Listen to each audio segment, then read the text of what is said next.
ইরানে হামলা চালিয়ে যেতে ট্রাম্পকে চাপ দিচ্ছেন সৌদি যুবরাজ, অর্থাৎ আমেরিকা গোটায় নিয়ে আসতে চায়। এই যুদ্ধ দেখছে যে তাদের জন্য বিপজ্জনক।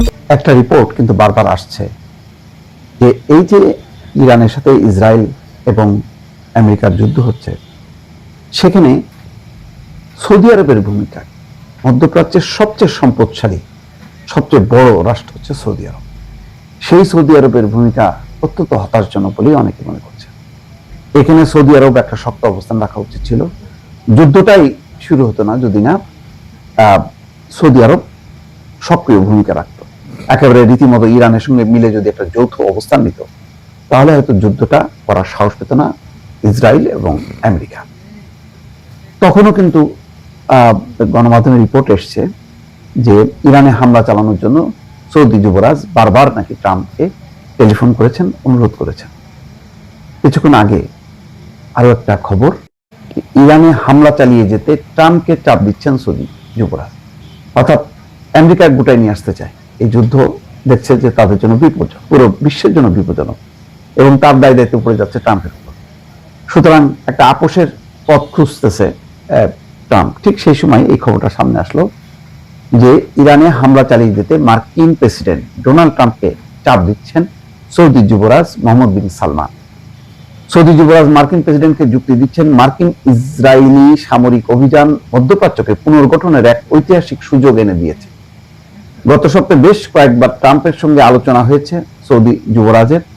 এসব আলোচনার বিষয়ে জানেন এমন সূত্রের বরাত দিয়ে মার্কিন সংবাদ মাধ্যম নিউ ইয়র্ক টাইমস এই কথা জানিয়েছে। সৌদি যুবরাজ যুক্তি দিয়েছেন, ইরান উপসাগরীয় অঞ্চলের দেশগুলোকে দীর্ঘমেয়াদী হুমকির মুখে রেখেছে, যা ইরান সরকারকে নির্মূল করার মাধ্যমে দূর করা যেতে পারে। তবে সৌদি কর্মকর্তারা যুবরাজের এমন অবস্থানের কথা অস্বীকার করেছেন। এটা নিউ ইয়র্ক টাইমসের খবর। তবে এই সময় পশ্চিমা মাধ্যমগুলো নানাভাবে ট্রাম্পকে বাঁচানোর চেষ্টা করবে, সেটা হতে পারে। আবার একেবারে ভুল সেটাও বলা যাবে না। এই কারণে কয়েকদিন আগে 12টা মুসলিম দেশ তারা বৈঠক করেছে এবং সেখানে তারা মূলত ইরানকে দোষারোপ করেছে। সেখানে একটা লাইনও নাই যেখানে তারা মার্কিন যুক্তরাষ্ট্র বা ইসরায়েলকে নিন্দা করেছে এই ধরনের যুদ্ধ চাপানোর জন্য। কারণ ইরান সবসময় বলেছে যে এই যুদ্ধ তারা শুরু করে, এই যুদ্ধ তাদের উপরে চাপানো হয়েছে এবং আত্মনিয়ন্ত্রণের অধিকার আছে, এটা জাতিসংঘের মহাসচিব পর্যন্ত বলেছে।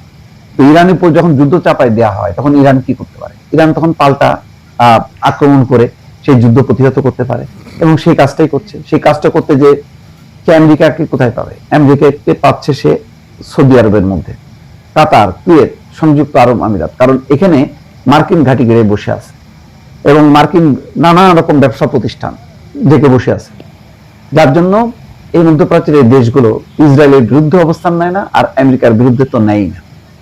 আর এই যে চাপানো হলো যুদ্ধ, হরমুজ প্রণালী বন্ধ হলো, ইভেন মধ্যপ্রাচ্যের দেশগুলো আক্রান্ত হলো, একবারও তারা ইসরায়েল বা আমেরিকার নিন্দা করছে না। সব দায় ইরানের উপর।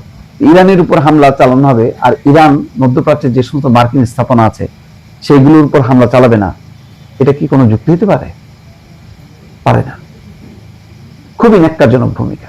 সৌদি আরব সহ শক্তিশালী মুসলিম দেশগুলো আজকে গাজার পাশেও নেই, ব্যাপক গণহত্যা চালাই গেছে, দিনের পর দিন শুধু দেখছে তারা, আর সাহায্য করছে কিন্তু কোনো ভূমিকা নেয়নি। একইভাবে ইরানের ব্যাপারেও তারা ভূমিকা নিচ্ছে না। এই না নিতে নিতে এখন তাদের বড় শত্রু হয়ে গেছে বরং উল্টা ইরান।